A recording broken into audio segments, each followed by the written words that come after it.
Sei pronto a scoprire un segreto medievale nascosto nel cuore del Veneto? Preparati a viaggiare nel tempo e a vivere l'emozione del castello di Valbona. Oggi vi porto alla scoperta del magico castello di Valbona, una vera gemma medievale situata a Lozzo a Testino, nel cuore dei Colli Ugani.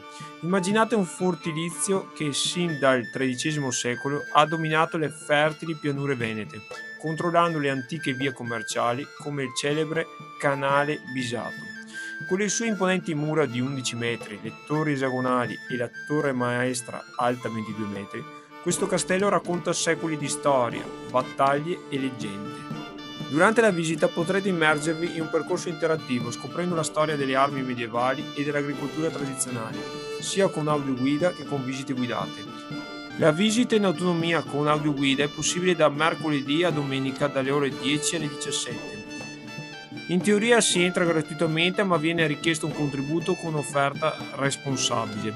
Comunque vi lascio in descrizione tutte le info per contattare il castello e pianificare la visita. Per raggiungere il castello è semplice, in auto tramite le uscite di Agugliaro, 1,20 Vicentina, oppure combinando treno e bici dalla stazione di Este. Se ti è piaciuto questo viaggio nel tempo e vuoi scoprire altri tesori nascosti, iscriviti al canale per non perdere le nostre prossime avventure storiche. Lascia un like e condividi il video con chi ama la storia.